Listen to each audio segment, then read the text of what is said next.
And we're live. Welcome everybody here to the Lakers Lounge again, live edition. This time of year, I feel like something needs to go up right as we are throwing the content together because things change so quickly. We're going to be talking about Damian Lillard in the back half of the show, and I don't want to talk about Damian Lillard and discuss the trades and all of that stuff, and then by the time I edit and post the show, have a Damian Lillard trade go through. So yeah, and then we're going to be talking about the Lakers big depth, right? The And, centers behind Anthony Davis. and I am going to get on your case, and it's going to be fun. Okay, and Aaron And has stuff lined up for I me. did not share this with you beforehand because I want to actually do it.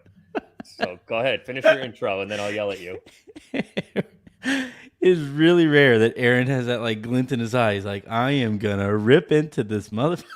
Mm-hmm. Well, you see me over here messing with my mic. I'm also going to rip Harrison because I listened to the show yesterday. Mm-hmm. And you came through loud and clear, and Harrison was like 25% your volume. All right, so here's I this is the one issue with the live stuff is that it's really hard to go back and edit that, and then in the video it's just not an option. I can't edit it for the video, but yeah, usually in post-production, I'm able to isolate the two feeds and then turn his up. But it would be way easier if he just turned up his freaking microphone. Like it would just one time. Do I sound loud enough? I want everybody to hear it. I want everybody to hear this. Okay, good. All right. So yeah, I'm gonna get out of your way then. If you have shit to say, so let her rip. So yes, you skew negative. Your coverage is negative, but it's how you view the world. So I don't think it's inauthentic. You play it up sometimes because it is somewhat your brand, but I do think it's mostly authentic. But you're making a mistake in talking about the Lakers. You were making and the summer that the Lakers had. You are making the same mistake that people reportedly had. They haven't had the offseason yet. Oh, correct. Thank you thank you. You saved me. Thank you. So this is the mistake, in my opinion, that you're making, and it's a mistake that everybody makes. Okay. Not everybody, but like many, many, many people, usually fans on Twitter generally, and Twitter's not a place for nuance, but they take something, and in your case, the non-guaranteeing of Mo Bamba and not picking up the team option for Malik Beasley. And your problem with it, although you said you were only a 3 out of 10 mad yesterday, but you are saying you wanted the optionality and you're going to trade them at the deadline. Mm-hmm. Here's the problem you're making. You are presenting that possible case as fact. You are saying they could have, and it would have been better for them to do that because then they could take on a $30 million player that could be a difference maker. It is one possibility that they could have, but you are presenting it too much like it's a foregone conclusion that they would have or would have been able to. And we have seen so far both of their markets. They have no markets. Yeah. Mm-hmm. Right? They haven't even agreed to. I know, yes, it's the moratorium, but Malik has agreed theoretically with another team. That was at the minimum, and Mo is still a free agent theoretically. And if you are going to be able to, so they have no market, and teams did not want them at their current salary, which we also know because the Lakers were trying to trade them for since the season at their previous salary. Correct. And that was not. Sometimes it's more palatable for teams once you get 2/3 of the way through the season when the trade deadline is, because you don't have to pay them as much money.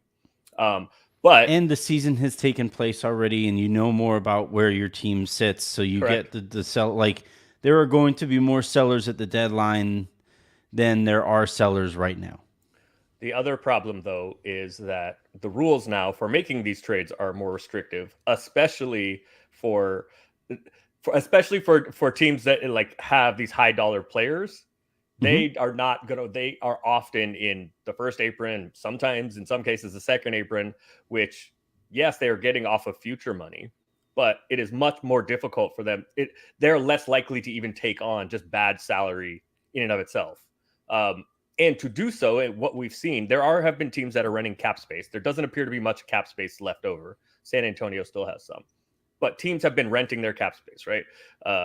Joe Harris got traded to Detroit, and they had to include a second round pick. So to get off this money, it is going to correct. You saw the same thing with Sacramento and Dallas trading. So, like, I think you're just presenting it as fact, something that is very difficult and possibly not an option at all. And if it wasn't an option, and if it didn't happen, let's say that was the plan and the Lakers were not able to get anything for them, or had to include a first round pick later on to be able to move off of them, that's the worst possible outcome. Having these guys that you do not anticipate being role players taking up that much money and then not being able to have Gabe Vincent, theoretically, that is a worse outcome. And I just think you're doing too much of presenting a possibility as fact and then like creating a straw man. You're saying they didn't do this, they could have done this. Maybe they could have, but in my opinion, probably not. I don't think the Lakers could have taken those two contracts and gotten anything you wanted later in the year. All right. So as that is the case, right, because that's how you took it, then I do need to be clearer and say that it's opportunity cost, right? There's opportunity cost on both sides of this. You mentioned that the Lakers, if they do go down that path, they don't have Gabe Vincent, and that is a player that they, you know, according to reports, will have next year. Whereas if they pursue this path, I'm saying that, you know, there's or maybe they do, or maybe they do and don't have Taurean Prince. Well, no, because I don't think you could have both Bamba and Beasley at their previous numbers and stay under. No, you couldn't. No. You could not have both of them. You could have had one of them, but not both. Yeah, of them. Correct. Yeah. Saying so, if you still used it on, then you would not have the room for the biannual with Taurean. Yeah, and like I think so. The scenario I have presented that I think splits the difference, that does maintain a little bit more flexibility than the Lakers have right now, where like people were talking about, like there's a popular trade going around of like Kyrie Irving at his number actually matches up with Rui Hachimura and D'Angelo Russell, in which case the Lakers would be potentially sending out two of their starters to bring in granted a very good player who would fit really well and stuff like that. Whereas like and those guys you won't have to attach as much stuff to those guys to land something as you would have to attach more stuff to two players in Malik Beasley and Mo Bamba, who nobody wanted at that number. Yeah, like that is part of the math too.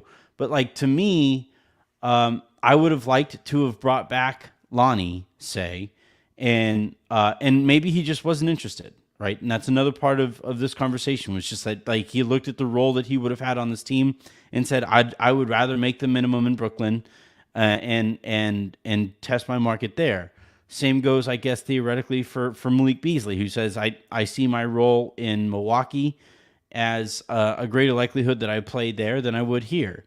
And so like that's also a possibility. But if the Lakers, to me, had been okay with using that 15th roster spot instead of heading into the season with 14 guys, and brought those guys back at slightly above minimum, and that would be like the payment that they receive for potentially lesser roles than they would have wanted, and kept a trade chip heading into the season that they do not have now, like that you know, that you keep Vincent, you keep Prince. The only difference here is that you have you know, one of Lonnie or Malik on the roster, which, by the way, I think it's kind of wise to have anyway, because as it stands right now, Max Christie is your backup shooting guard, and if he isn't ready for that role, you're really kind of strapped for players to fill that role more successfully.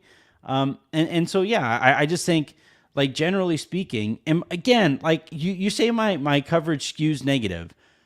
I have been, like, me being negative here is me saying that it was like a fine offseason, a fine to good offseason. And I don't think, am I over the moon? I think it was fair like, when you said, do people expect me to be like over the moon about like Jackson Hayes backup center? You called it a leadoff double. I think that's fair. Yeah, a leadoff double. Yeah. Yeah, and the thing about a leadoff double, and I use that specifically, is because like you have a runner in scoring position where if you do things right afterward, you can score a run and have a Takes a little work successful to inning. score, but you Right. should expect to score, but it's going to take a little work.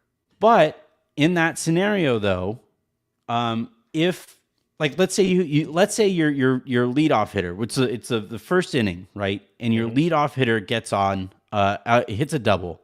Can it be And you Ricky have the Henderson? heart of the heart of your order coming up, 2, 3, 4 coming up with an opportunity to not knock in that runner, right? And so you anticipate at least one or two of those guys doing what is necessary to, at the very worst, to move that guy over to third and hit a pop fly or a sac fly to get that runner home, right? You would think, Yeah. but as somebody who watched the Dodgers in the Sometimes it postseason the doesn't last happen. couple of years, they fucking strike out. And you see, right? There's now that baseball has this dumb rule. You probably like it, but it has this dumb rule where in extra innings it just starts somebody at second base, which is dumb. But games keep going, right? There you have those games that go. Can we call that the Nepo baby rule? Like, right? You just landed on second and acted like you hit a double, right? You were born on second. but yeah, I this is the thing. Like, the likelier scenario here is that Reeves takes another step forward, Rui takes a step forward, Max takes a step forward, and those guys fit into the roles that the Lakers now have them lined up for. If they don't, and you strand that runner at second, the Lakers have fewer opportunities here to improve their roster to make up for that player, than they would have if they would have spent more. And that's all that I'm saying. I still like the roster going into next year.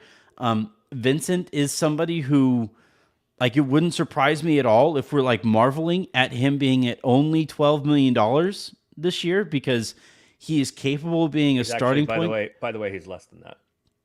Yeah, because it like escalates up. So no. He's less than the full mid level. The Lakers left a little bit of room in the mid level. Yeah.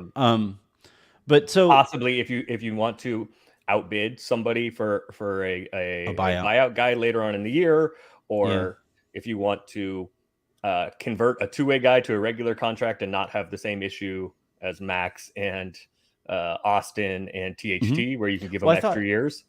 I thought that was addressed in the new CBA, that only for second round. Second rounders. Yeah. All right. Those guys are all undrafted. So, like I said, there are. It's just like I said this on Twitter too. Just like you're saying, I am assuming certain things as fact.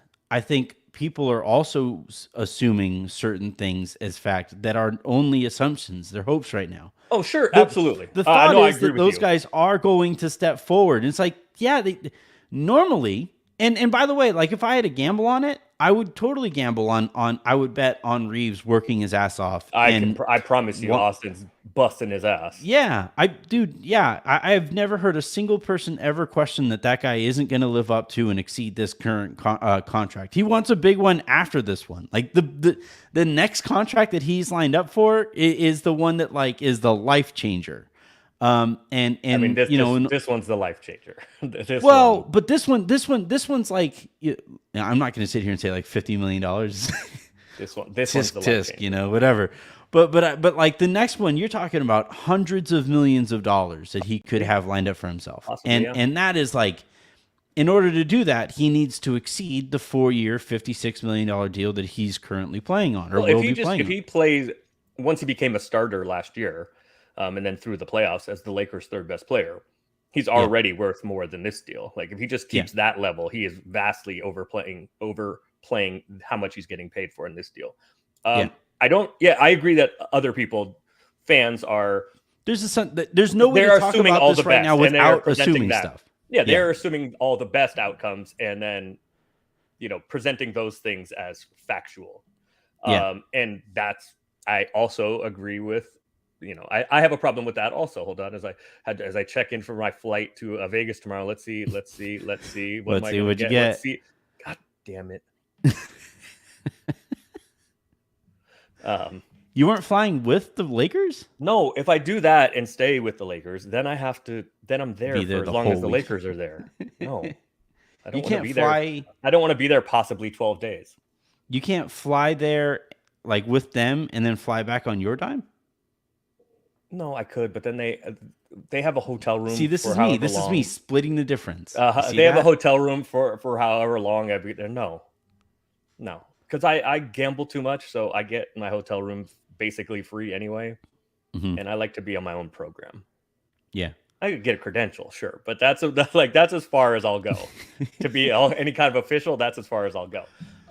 So I agree with you that there are fans that are taking, the most positive kind of look and then presenting those cases. Which, by the way, talking about is them just fandom. Correct, usually. Well, it depends. It depends on how you are as a fan and how you are as like your team, right? Lakers fans generally, because stuff tends to go right for Lakers fans. Yeah, we're a little bit more optimistic.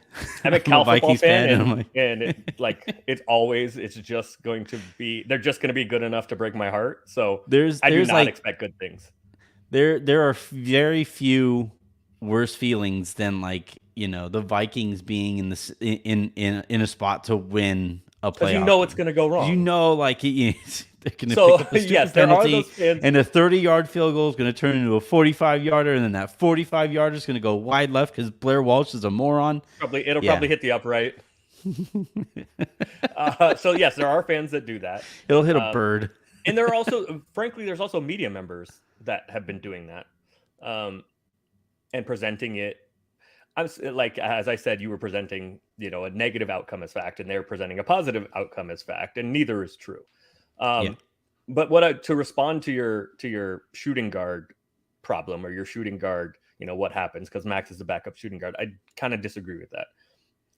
I don't think Max is the backup shooting guard. I think he is in the guard rotation. But this is what happens when you have a theoretical signing of Gabe Vincent and a theoretical signing of Austin Reeves and a theoretical signing of D'Lo. Is all three of those guys can play point guard or off guard. They can handle a little bit. And we've talked about this before about like how much do the Lakers, and you wanted Austin as the point guard generally anyway, with LeBron and with Austin. Like there's plenty of creation now with D'Lo and Austin and LeBron and Vincent theoretically. But any of those guys can, I think whoever doesn't start at the one, be it D'Lo, be it Vincent, I think they are the backup at both 1 and 2. Yeah. And I think you are going to get some Austin moments with Austin handling the ball a bunch. So I do think Max Christie is going to play. But even if those guys are just even if D'Lo and Vincent are just straight, like one plays and then the other one plays, like at 1, and they're just the starter and the backup. And Austin is the 2, and like as good as he was last year is as good as he is this year, which is fine. But without that step forward. And then, or somebody gets hurt and you're like, Christie, okay, well, that's what Max Christie is around for. That's why he's on the team. And that's also why JHS is on the team, right? Like usually mid first round picks get a chance to play. I don't think JHS is going to play a ton. I do think he's going to play, but I think there's plenty of guard depth. And if it got so far as needed Malik and needed Lonnie, who are both out of the rotation, except for Lonnie's explosion in the fourth quarter in game 4, I think it was, against the Warriors. Like there's a lot has gone wrong and you're in trouble anyway. So yeah, I think I wouldn't be so concerned. I understand the point that you're making. I just wouldn't be, because of how the roster is built, I wouldn't be so concerned about like depth at 2. Well, all right. Here's the one thing that I would push back on. We know Darvin likes his full bench lineups. He likes his hockey subs. Yeah. And if that's what they do, if that's what they do here, you can't, like, you're gonna have Taurean Prince as your shooting guard. You're gonna have Vando as your shooting guard. Vando, the guy who doesn't shoot, is your shooting guard. No, I would say Taurean Prince is much more likely to play 2 than Vando. That's what I would say. So, like, that's where it gets a little awkward. And this doesn't take into account injuries, which we know the Lakers are going to sustain because everybody does. This doesn't take into account the shooting slumps and stuff like that, and guys who have it for a little bit and then need to sit for like a week or so, and then you need the roster flexibility to maybe make that happen sometimes. I just, again, how about this? I could argue that Milwaukee has the best roster in the NBA, right? It's fair, probably, or maybe Boston, right? Yeah. But let's just say Milwaukee. Yeah, nobody has a Here's my point. perfect roster. Right. Well, I mean, like Yeah. outside of the KD Warriors, like every roster has holes in it. Who do you think Milwaukee's backup two is going to be this year? Without looking, would it be Malik? Probably. Or he's Yeah. certainly he's certainly in that rotation. Well, right? that's why he signed there. Like that's Correct. part of why he signed So, there. like, Is to say the Lakers are struggling and it would be better to have Malik. Like, okay, like sure, but every roster needs concessions. but all right. So this is where I just have an issue with this particular concession, and it's that like you look at outside. Once they brought in Vincent, they were going to be hard capped, right? And to me, if you're going to be hard capped, because they brought Vincent in at above the taxpayer mid-level exception, and right? Torian Prince the full biennial. Either one of those triggers. As they did both of those, right? And you knew that they were going to be hard capped. To me, you get as reasonably close to the hard cap as you can get, with a little bit of wiggle room if you have to add a player here and there over the course of the season, and you see where you line up. But it does appear like they're going to be well below that. And I would have preferred to use some of that space on a Lonnie or on a Malik. That does give you a little bit of that depth. Does give you that trade chip if you keep him at an expiring contract. And you split the difference here, right? I'm not. Look, the scenario that I painted on Substack, where I said, hey, what the Lakers could do here and could have done is if they just signed Prince, right, to what the number that they gave him, which was below the taxpayer mid-level. Take it out of the taxpayer so it doesn't trigger the cap. The hard right. cap, yeah. Avoid Not the use hard the cap. biannual. Bring back, the majority of last year's roster, even if that means Bamba and Beasley being somewhat lower, right, to avoid the the second apron, which you and I both knew going in, the Lakers were not going to go above that, just like most teams that were below it. I don't think anybody this year outside of the Suns were below the second apron and jumped above it. I think everybody who is above it right now are the Suns, and then teams that were high enough above it that they couldn't get under it. No, the Suns were above it anyway. Once they traded for Beal, excuse me. Once they traded for Beal, the Suns were above it. No, but that's what I mean. The question was going to be they wouldn't have been. That put them over because the assumption was they were going to either waive and non-guarantee, the partial guarantee for Chris Paul. Mm-hmm. So they went over the second apron, going from 15 to 30. The Warriors and the Clippers are the ones that have gotten have lowered. They're still above it, but they have lowered their bill some. I think Brooklyn was. I think Brooklyn was also. I think those are the four now that maybe right. But there was nobody below the hard cap other than the Suns who were below it. Then they made the Beal trade and then they went above it. Put themselves into it. Yes. There is nobody who put themselves like into the second apron or above the second apron, which, by the way, was the anticipation, and that is why the players' union to me is just like, you allowed a hard cap, guys. But anyway, but it's not a hard cap though. It's not. It's not. The Suns just showed you it is not. Okay, I know.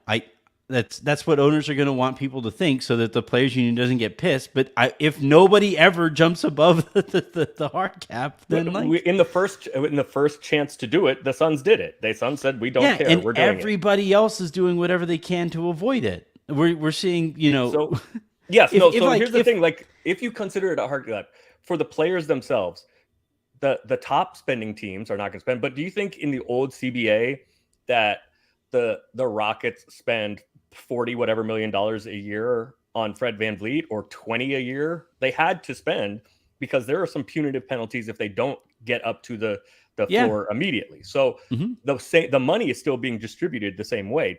It's just being spread out more. Yeah, I'm here's where I'm a little skeptical, and you're not wrong, but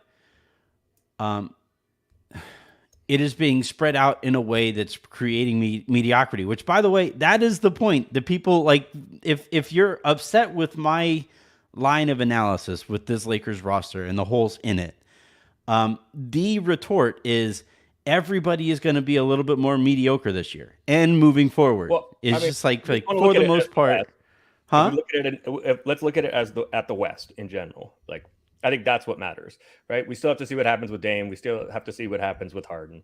But the Nuggets lost. I mean, the Nuggets were playing like 7.5 guys in the finals, Mm-hmm. right? Who the Lakers And they lost. lost one of them. They lost two of them. Jeff Green left too, and they were not Oh replaced. yeah, where'd Jeff Green go?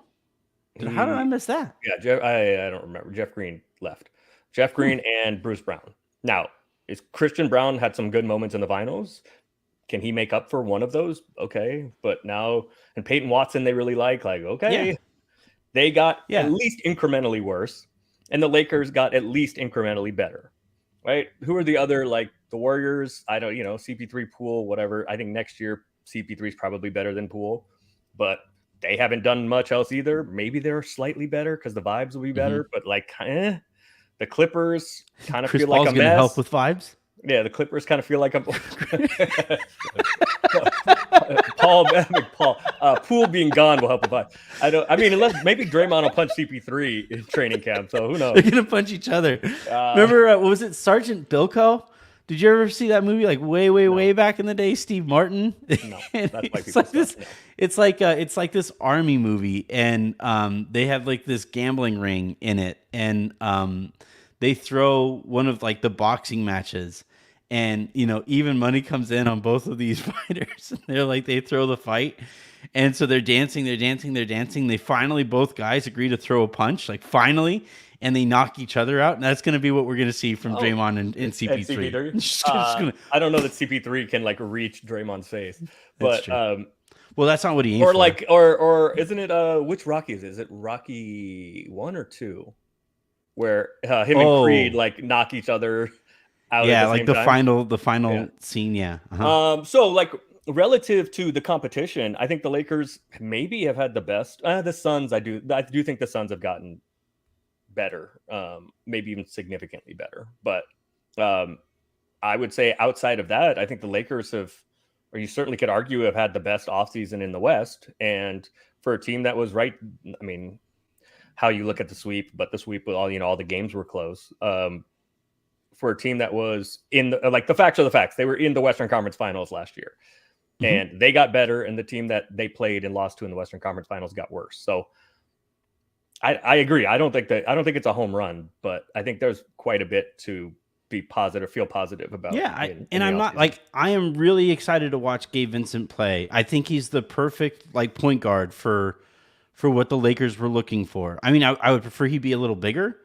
He's only like 6'1" or whatever, and he has short arms. But that usually goes hand in hand with being a good shooter, is having short arms. So it's really difficult to have those 3-and-D. That's what makes those 3-and-D wings who are really good, really special, is that they somehow are able to, keep control of all of that wingspan and be able to be a capable shooter too. Yeah, it's harder to repeat the motion. The more you have to. There's a lot going on. The more you have to swing around stuff. That's why golfers tend to be kind of short, is because if anything above 6'2", 6'3", and now you are seeing Dustin Johnson is a bigger golfer. Tiger was a bigger golfer, but for a long time it was a whole bunch of 5'5" white guys running around out there, and it was just but anyway, so like I said, I like the offseason.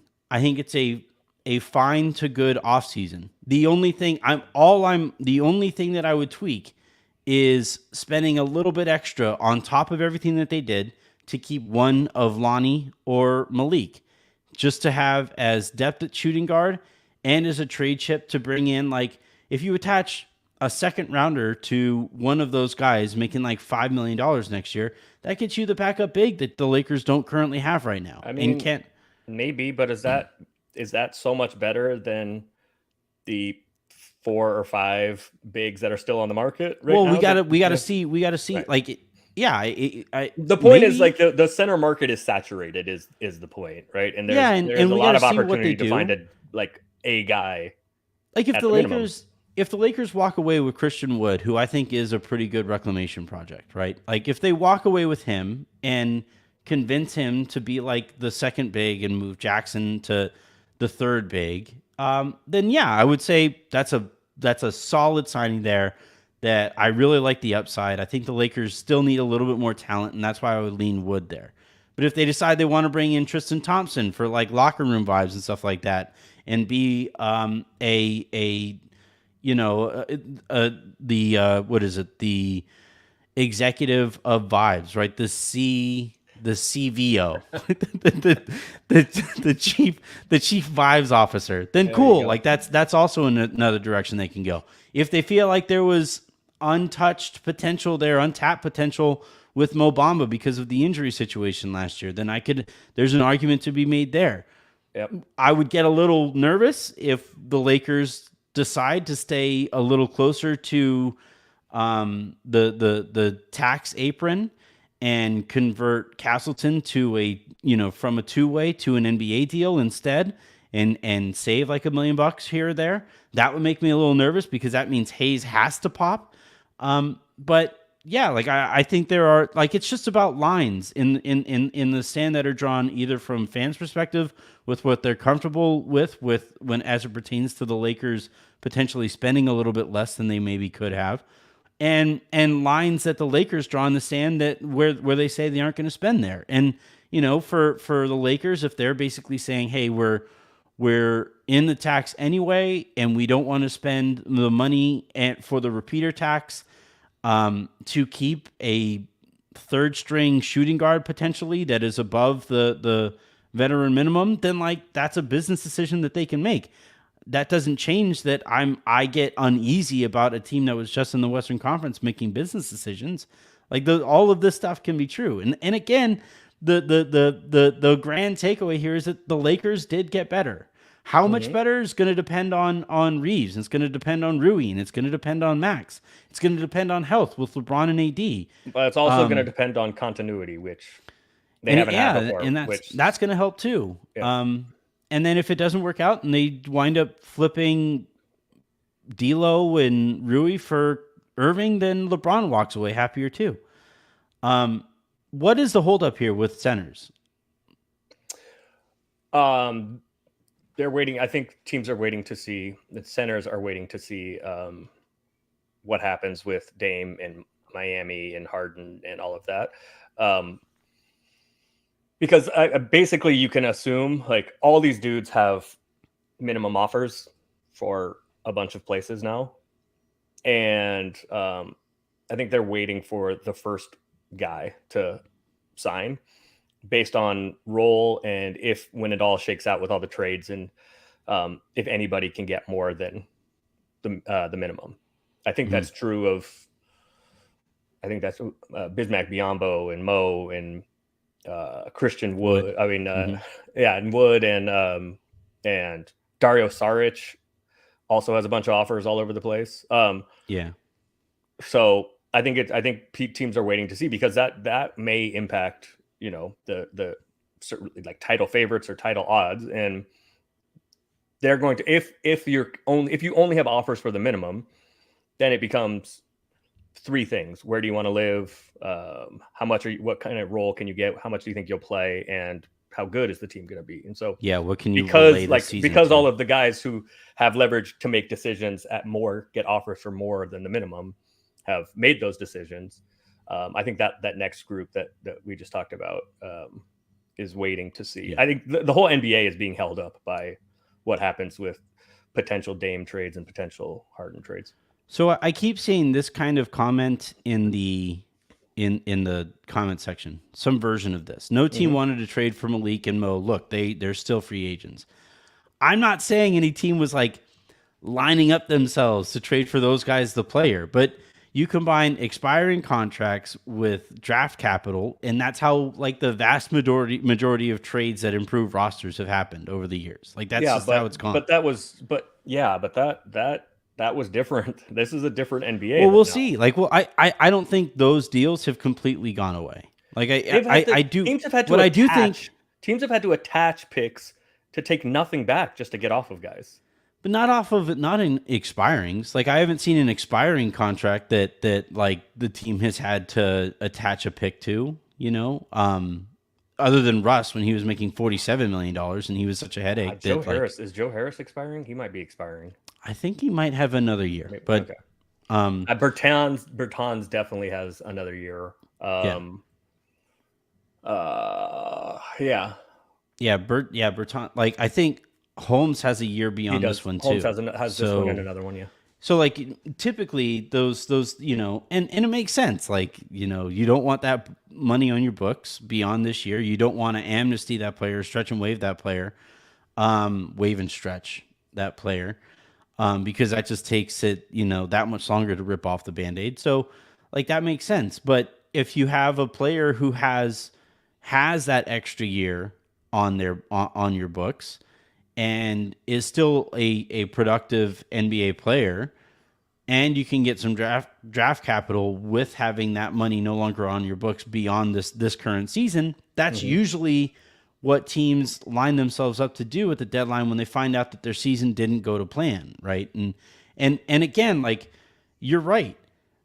It might just be under this new CBA that we just don't see the trades. And what was a trade that like isn't a non-star trade that we've seen to this point? And that was one of the things that the I've said salary all dumps along. that we've mentioned, like John Collins. Right, Like, but I mean they had to trade. yeah. They had to give up a pick to get off of John Collins, who's a damn good player. But I mean like so far the only trades that we've seen are salary dumps and stars forcing their way out of markets. That is it. And it might just be, by the way, like it might just be that the front office looked around and said, yeah, we aren't seeing that change anytime soon. And they decided to go in this direction, which is fine. Like that is a perfectly logical path forward there that like I'm okay with. But I still think that there was more that could have been done even on this path to maintain a little bit more spending power in this season that like I just kind of disagree with not doing, and doesn't change much. But I also think that like people will snicker about it because it seems like the Lakers being cheap, which people have their own opinion on all of this stuff. But there is a value to not being a tax team. And not being in the repeater tax because it gets more punitive in the new CBA and starts affecting more than just money, more than just having to pay more money. So like there's a theory around the league that one of the reasons, I think I said this weeks ago on the show here, but there's a theory that one of the reasons why Phoenix is being so bold is because they just are not in any jeopardy because they've just never been in the tax. Because Bobby Sarve's your guy. Maybe the best thing he did was never pay the tax, because now it gives some freedom for Phoenix to just rumble through all over the place. They have to, if they're up above that apron for 3 of the next 4 years, then it really, really gets hurtful. Yeah, if it's 3 or 5 years in total. So if they're in, it's next year. It starts all the punitive stuff. But yes, then that's when like your draft pick goes to the end of the draft, and your draft pick is frozen, so you're not able to trade it into the future, which freezes up your other picks, and then you have to be out of it for like 3 years in a row to unfreeze your pick. So by that time, like it's done anyway. So there is some benefit to staying out of the tax. I think the Lakers are going to be right up against it, depending on 15th guy, and is that another veteran minimum guy, or is it converting somebody? Like, I do think there's a chance for Castleton to play a little bit. Now, are the Lakers going to be forced to convert his contract into a normal contract? You'd like to hope not, but if he pops, here in Summer League, playing again tonight, if he pops in Summer League over the next couple weeks, even though he has a 2-way contract, he can sign anywhere. He did want to come to the Lakers, but any team can sign him to a regular contract. It's kind of like Summer League, where guys can like switch teams during Summer League. I think Mac McClung switched from the Lakers to the Warriors, and then from the Warriors to somebody else, like all in during Summer League last year. I love how messy Summer League can get. Like, so like with Austin was so good that the Lakers were worried. So Austin signed a regular contract, got converted, his 2-way got converted before the season started, because the Lakers were concerned that if they didn't, somebody else would. So I do think there's a chance for Castleton. You'd love to have him on a two-way, and let him play a few minutes here and there from that and get a better look at him. But if he pops, there is a danger that somebody else could sign him out from under you. So what happens with another big, and what happens with the 15th? What's that? And that saves you $2 million because his but contract is going to be. That's just like that is the but again, most prudent path to take, unless you're scared you're going to lose him. If their path, or if so, the Lakers, they're going to start the season as a tax paying team, but probably. If over the course, in all likelihood, they would have to. I think they're a tax team now, and I don't think they can. I think they'd have to pull an offer. The 15. I don't think I think if the Lakers do not use their 15th slot to start the season, then they will be just slightly under the tax. Although it doesn't matter much because the tax is calculated the last day of the regular season. Well, that's what I mean. Is that they will start the season either at or slightly above, or just in that ballpark. That over the course of the season, by the end of it, they can potentially trim some money with making a trade where they send out more money that they get back, and you can get under the tax that way, and they can again avoid being a tax team, and that's just where I'm sorry, this is just how I'm wired. Going from the Western Conference Finals to not paying luxury taxes the next year is just not going to ever be something I'm okay with, or I'm cool or excited about. That's not something that I am ever going to be like, oh, hell yeah, look at those Bucks. Especially if it means that could take away from some optionality over the course of the season.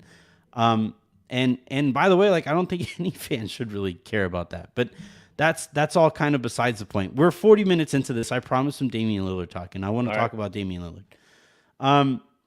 Do you think, and yes, I see this, Benji. I see that they paid $4.7 million that's not affected by that doesn't affect their luxury taxes at all. So that is correct. But that is another thing. If you go over the second apron, that's another thing you can't do. You cannot send out any money in trade or buy any picks or anything like that. Yeah. So, which the Lakers are never gonna. I'm willing to sit here and predict this. The Lakers will never, under Buss ownership, be above the second apron. I'm gonna go ahead and I'm gonna predict that one, put money on it in Vegas, and then the day that I die, Jen will be able to pick up that bet at the. Okay. All right. All right. Sure. I want to talk about Damian Lillard though, really quickly before we get out of here. There's a sentiment right now that Portland owes it to Dame to send him to Miami, the only team he apparently wants to be traded to. And that is where I stub my toe on the star empowerment stuff. That is where I'm just nope. No. You don't get to sign your $60 million a year extension and then act like a free agent. That's the whole point of contracts. You do, but nobody has to honor that. Right, but no, that's what I mean. Is that Dame isn't owed anything here. Portland owes it to themselves to get the best trade that they can get for themselves, which, by the way, still might not be great because other teams aren't going to want to trade for an already pissed off star. He is eventually going to be a Miami Heat, a member of the Miami Heat. That is probably still going to happen here because teams, just like we saw with Anthony Davis, they started, the offers started getting worse as it got leaked more and more that AD didn't want to play in Boston or whatever. Still though, with AD, this is where I people were saying, because I said that, players are using trades as a pseudo free agency. Mm-hmm. New Orleans people call it the transfer portal now, college sports. Yeah. Teams or New Orleans still got a shit ton for Anthony Davis.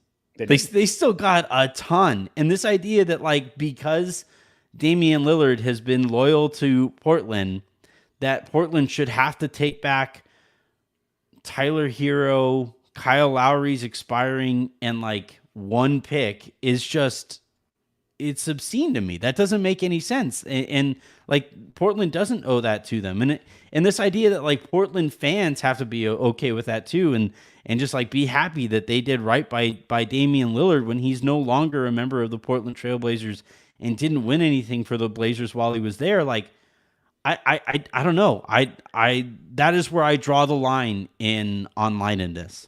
Onlinedness. So yeah, I mean, I agree with that.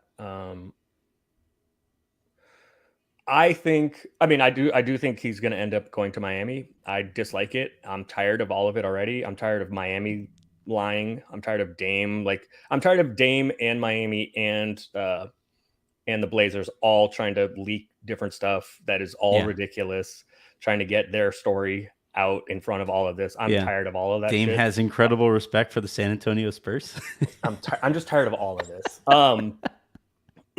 I do think this is a pretty interesting test case though, because Dame. All right, so I do think Portland owes it to Dame. Not owes it to him, but I think what they should probably do is send him like to Detroit somewhere. No, to send him somewhere where he has a chance. I think that's what they should do. But I do not think they should be bound to have to send him to Miami or Brooklyn or wherever. I think they should get the best deal they can.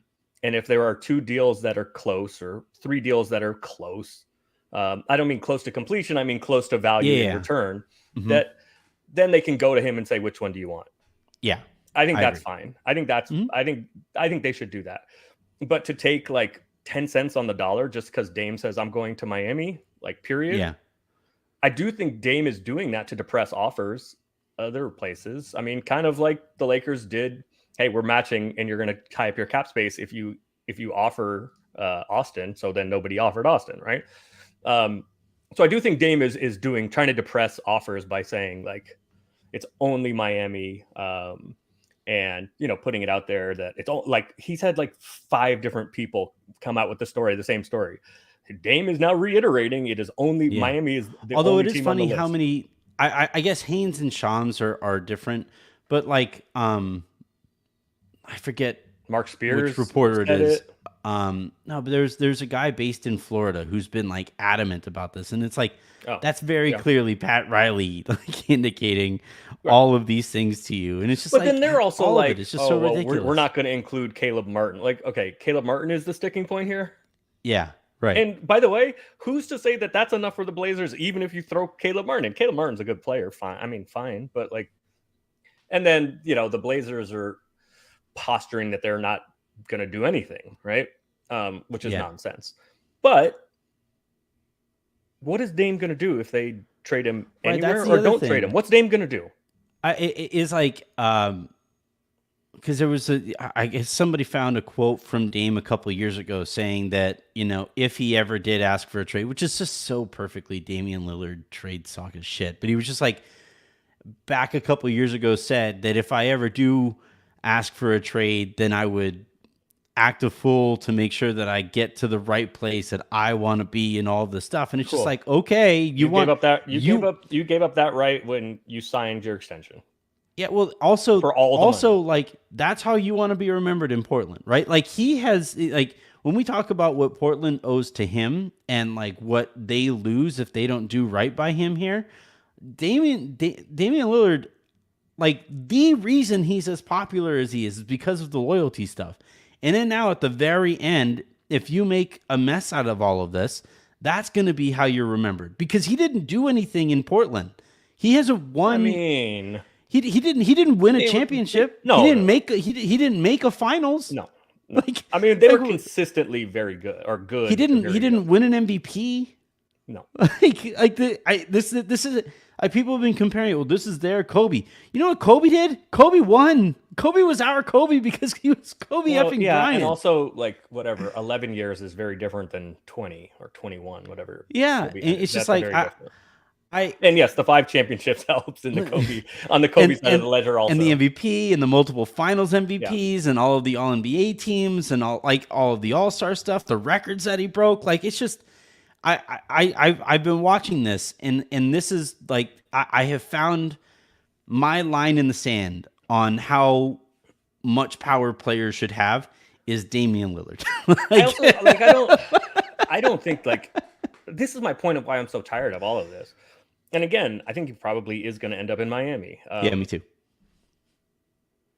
But I'm the reason I'm so tired of all of it. Like I don't think any of the three entities come out looking very good, or so far have handled themselves particularly well.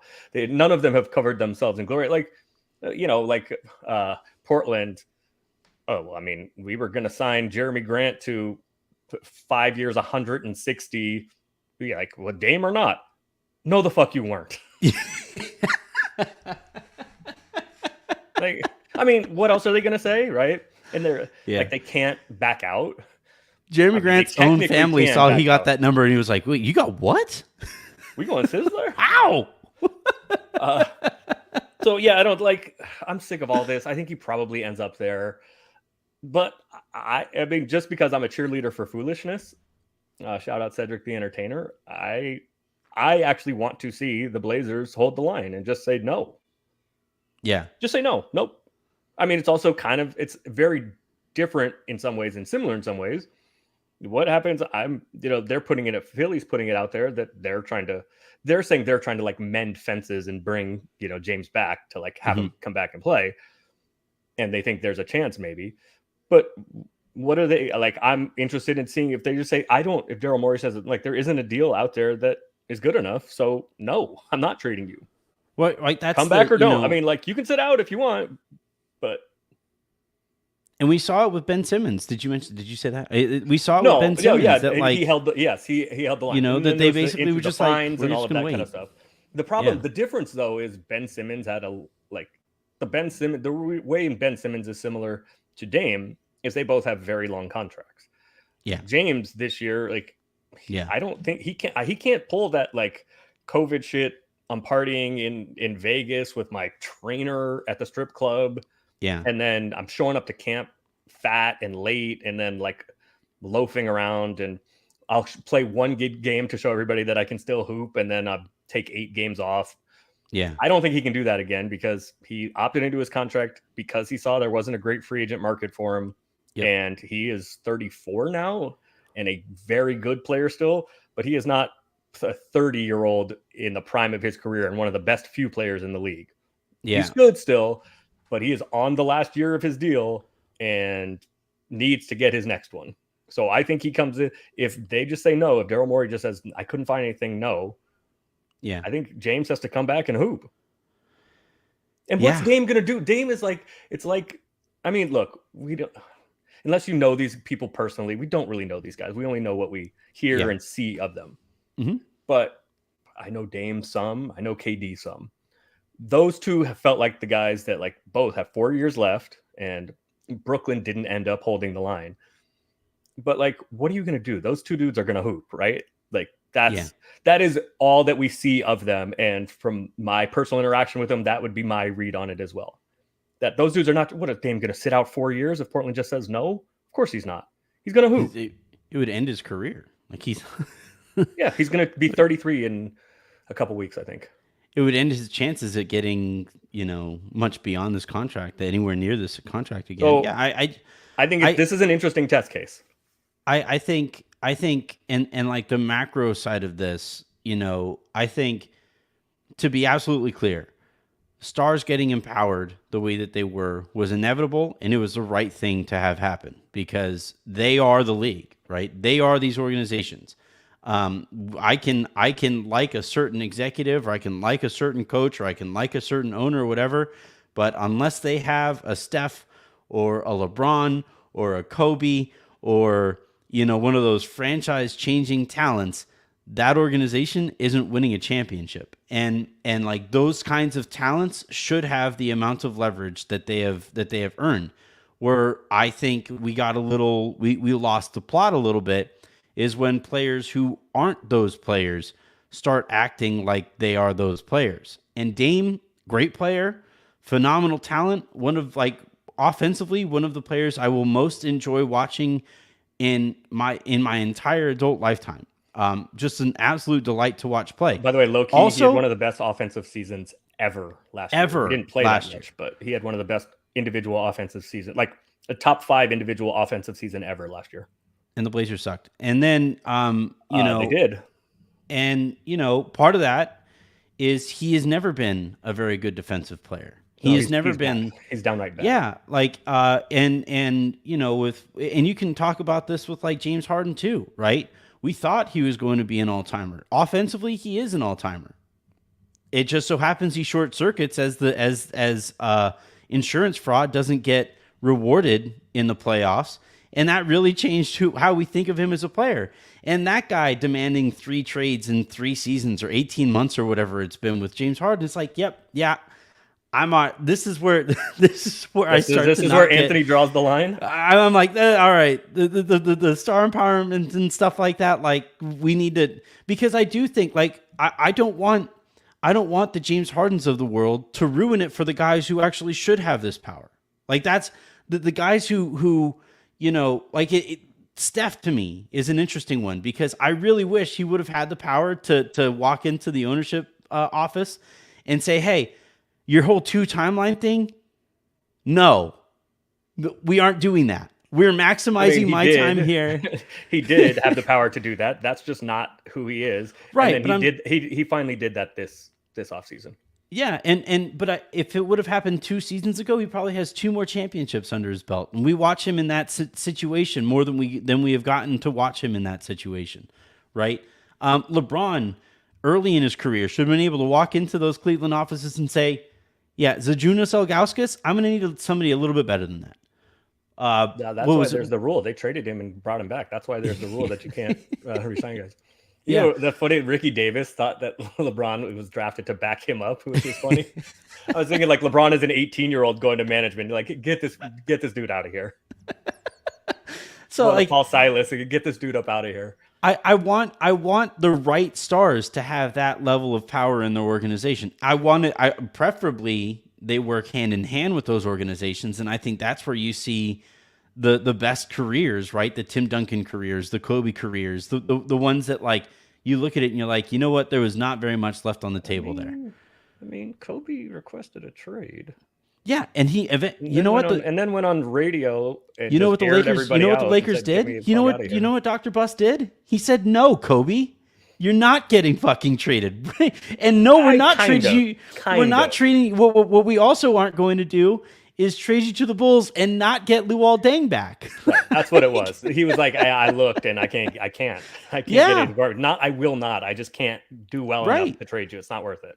And it worked out, right? Kobe won 2 more championships because the Lakers said no. So my point is, I don't know how collaborative Kobe was being with management.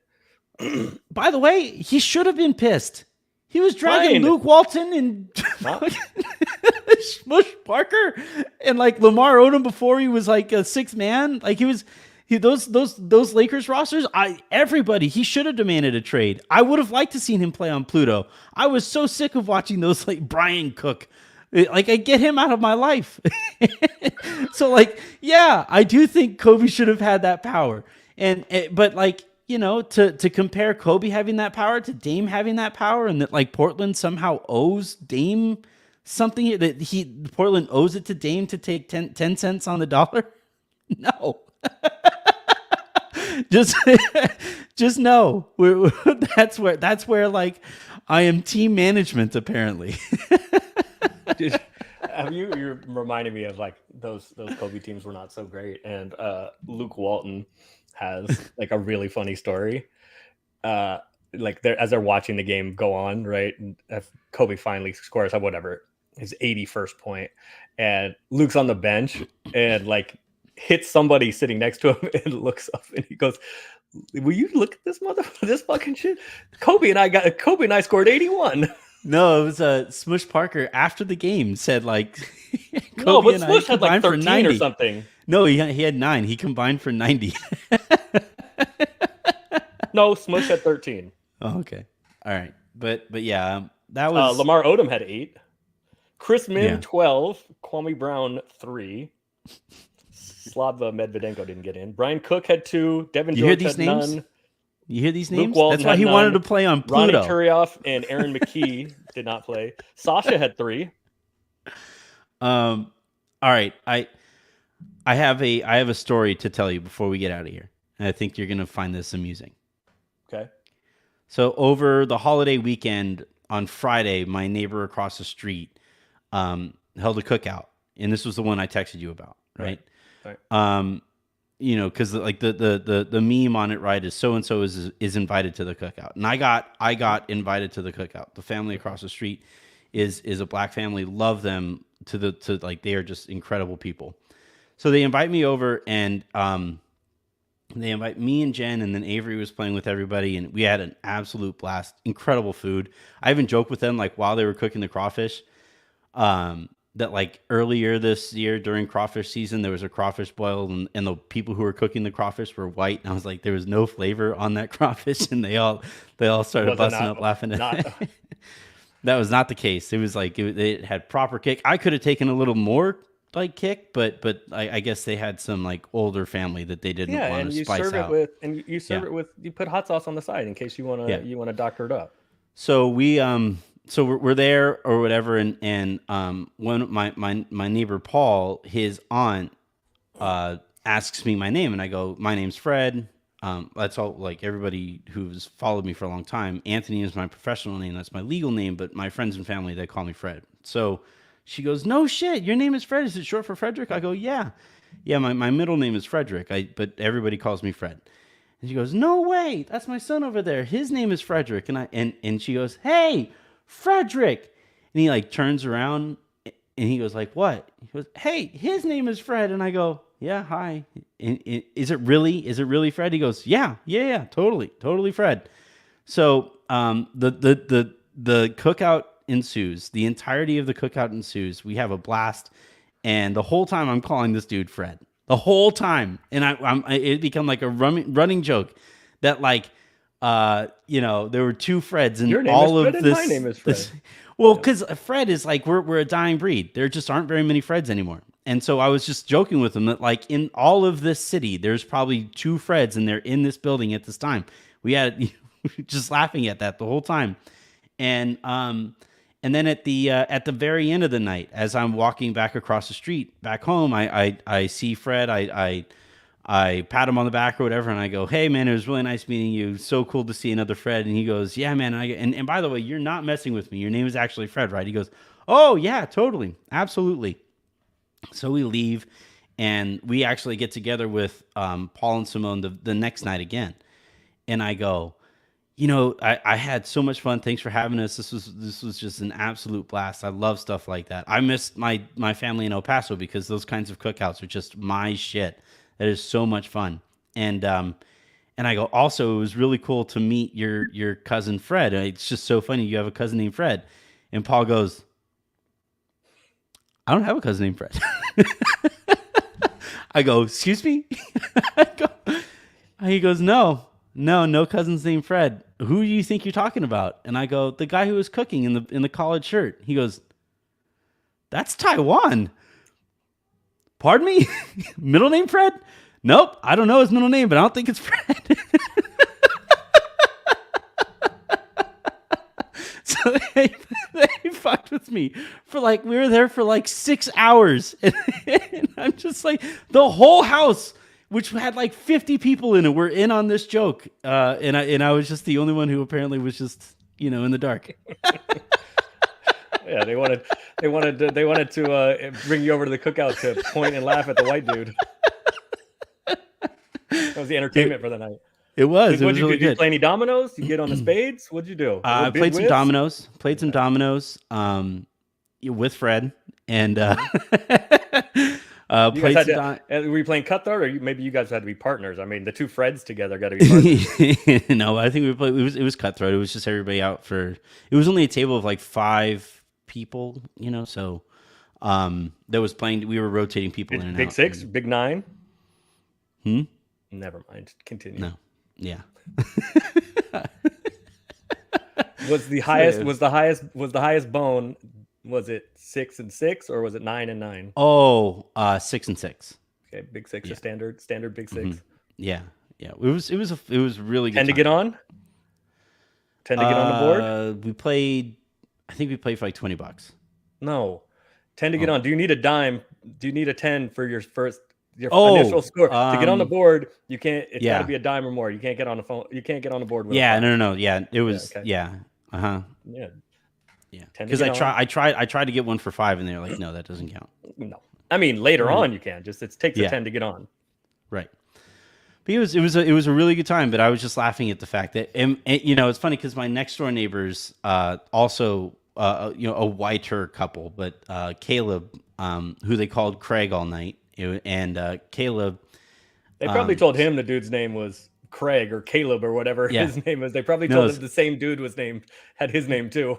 They messed with Caleb a lot more than they messed with me, because he asked for it though, because he walks in and there was this one guy whose daughter warns us, hey, if he offers you a drink, do not take it. He makes way too big a drinks. And I was supposed to be on ESPN radio that night, so I had to keep it together. So I was telling him, I'm good. I have to work later.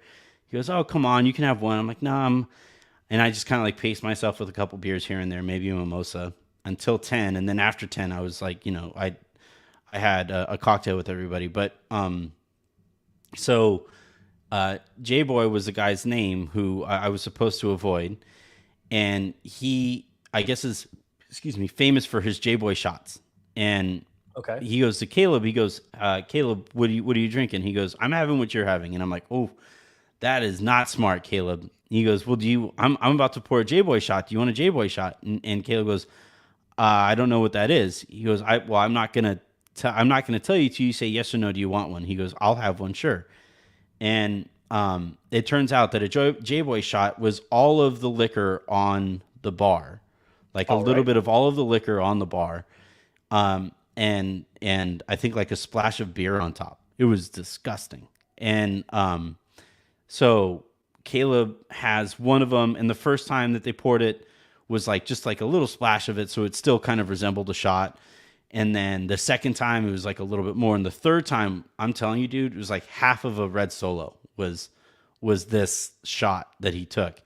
And he takes that and he keeps it down. It you could tell it bounced on him, but he keeps it down. I left to do my radio hit. By the time I got back, he was back home.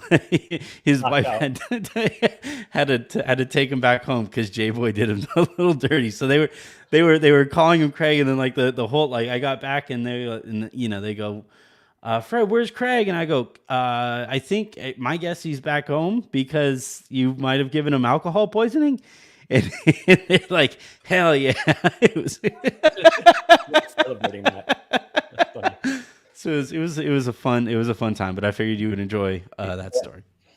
All right, that is going to do it here for this episode of the Lakers Lounge. We will be back tomorrow is the hope, but certainly Friday before I board my plane to get out to Vegas, where Friday's episode, you guys, I think, are really going to enjoy the guest for that. Tomorrow, I'm trying to work to kind of scramble together a guest as today's canceled.